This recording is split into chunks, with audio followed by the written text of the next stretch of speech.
មានរឿងត្រូវតាមដានជាមួយនឹងបើសង្ឃឹមទៀតហើយពុកម៉ែបងប្អូនបាទបើសង្ឃឹមត្រូវធ្វើភារកិច្ចធំមួយបាទនៅថ្ងៃសៅរ៍ទី11ខែតុលាឆ្នាំ2025នៅខាងមុខនេះបាទដែលបើសង្ឃឹមត្រូវប្រកួតជាមួយនឹងកីឡាករប៉ូឡូញបាទគឺកីឡាករ Market Nizaki បាទដែលប្រកួតជាមួយនឹងបើសង្ឃឹមនៅថ្ងៃទី11ខែតុលាឆ្នាំ2025ដណ្ដើមខ្សែក្រវ៉ាត់ ISKA លំដាប់ពិភពលោកបាទរដូវកាលទី2នៅឯសាវៀន ISKA គ្រប់ទុនខ្មែរបាទជាប់នឹងផ្លូវវែងស្រេងសួនវឌ្ឍនៈបាទអញ្ចឹងបងប្អូនចង់ដឹងថាចំណាប់អារម្មណ៍ដូចជាការវឹកហាត់របស់បើសង្ឃឹមបែបណាបងប្អូនចូលរួមទស្សនាវីដេអូទាំងអស់គ្នា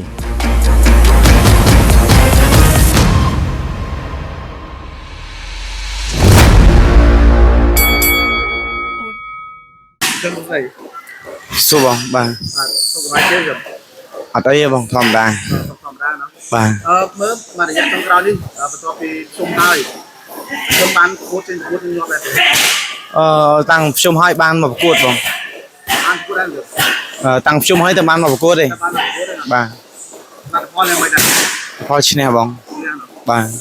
មើលយើងបាត់ទុកលក្ខណៈឲ្យយើងបាត់សាវៀនមកចាក់ធំគឺបានទុកហាត់ទុកមកទេ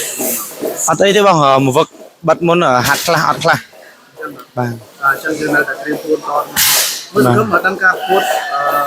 កម្មវិធី IC ក្នុងទុនខ្មែរប្រហែលខែដែរដឹងយូរដែរបងដូចជា2ខែដែរបាទ1ខែជាង2ខែបាទសង្គមរៀបចំខ្លួនមិនដែរតាមការប្រកួតវាអត់អីទេបងដោយសារតែយើងមានកម្មវិធីប្រកួតជាប់ដែរអញ្ចឹងយើងបានហាត់ជាប់រហូតដែរអញ្ចឹងណាបាទខ្ញុំឃើញថាយល់ឃើញថាយ៉ាងម៉េចដែរសម្រាប់កម្មវិធី ISKA ដែលយើងការឡើងលើនេះហើយម្ចាស់ខ្សែវ៉ាត់គឺពីហើយដៃគូគាត់ក៏អ្នកគាត់មកដែរអ្នកខ្លាំងដែរអញ្ចឹងណាឥឡូវនេះសង្គមមកប្រកួតនេះបាទជាមួយនឹងទូគីសង្គមបានឃើញដៃគូខ្លះឃើញខ្លះហើយបងឃើញខ្លះតាមដានគាត់ហើយបាទល្អបងហើយសមត្ថភាពគឺល្អអញ្ចឹងដល់ពេលថ្ងៃហ្នឹងចេញមកដល់បងប្អូនរៀងភ្ញាក់ដែរព្រោះដៃគូរៀងល្អដែរបាទខ្ញុំឃើញខ្សែវ៉ាត់នៅឃើញទេបងយ៉ាងម៉េចដែរស្អាតបាទចង់បានអត់ចង់យើងប្រកួតលក្ខណៈ5ទឹកគឺមកដល់យើងបាច់ទៅ3ទឹកទេបាទតាម5ទឹកនេះយើងហាត់យ៉ាងបែបណាដែរសម្រាប់ការប្រកួតនិយាយទៅយើងហាត់ច្រើនជាងរាល់ដងជាង3ទឹកបាទព្រោះ5ទឹកគឺយូរអញ្ចឹងយើងគិតថាហាត់មុំខ្លាចដាច់ទឹកអញ្ចឹងយើងត្រូវតែហាត់ឲ្យច្រើនបាទបាទមើលទៅជួយនិយាយពីដៃគូរបស់ខ្ញុំគឺកីឡាករMarket Nizaki នេះគាត់ឲ្យខ្លះដែរសម្រាប់ដៃគូឃើញគាត់ល្អបែប kick បាទឃើញទាត់ម៉ាត់ជង្គង់ហើយនឹងក្បាច់ពិសេសបាទហើយដាក់ដៃគាត់ក៏ល្អដែរលឿនបាទអញ្ចឹងខ្ញុំគិតថាយើងរៀបចំបាច់រៀបចំខ្លួនណាបាទគុណបែបណាដែរសម្រាប់បែបបែបនេះបាទក្បាច់គុណយើងមានទេបងគាត់ថាអ្វីដែលយើងបន្ថែមគឺកម្លាំងស៊ូបហើយអាវុធបាទព្រោះខ្ញុំមើលសមត្ថភាពដៃគូដែរគឺគាត់ល្អមែនតើបាទហើយកម្ពស់របស់គាត់ក៏ខ្ពស់ដែរអញ្ចឹងខ្ញុំគិតថាហើយជាតាំងច្រើនជាងបាទហើយខ្ញុំថាចប់តែទេអត់តាន់ដឹងទេបងជាក់ស្ដែងនៅលើសង្វៀនអញ្ចឹងយើងអ្នកណាប្រហែលគឺអ្នកហ្នឹងដែលខូចមុនឯងបាទ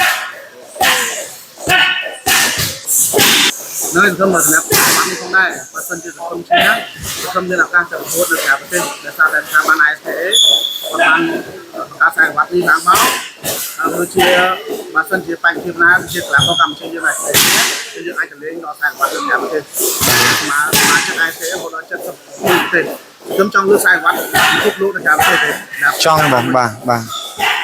បើសិនជាអាចឈ្នះទទួលខ្សែវ៉ាត់ហើយមានឱកាសទៅលេងទៀតកាន់តែល្អបាទពួកខ្ញុំក៏ចង់ទៅប្រកួតនៅក្រៅប្រទេសដែរបាទហើយយើងមានឱកាសផ្សព្វផ្សាយគុណខ្មែរនៅបាទអរគុណចុងក្រោយយើងតាមប្រិមត្តចុងក្រោយសូមអរគុណដល់បងប្អូនដែលស្រឡាញ់និងគាំទ្រវិស័យវិទ្យាគុណខ្មែរទាំងអស់គ្នាបាទសូមចូលរួមលើកទឹកចិត្តដល់កីឡាករខ្មែរយើងទាំងអស់គ្នាផងដែរអរគុណសង្គមជូនពរឲ្យខ្ញុំជោគជ័យនៅវិស័យនេះកាន់តែខ្លាំងហើយបងប្អូនគាំទ្រកាន់តែខ្លាំង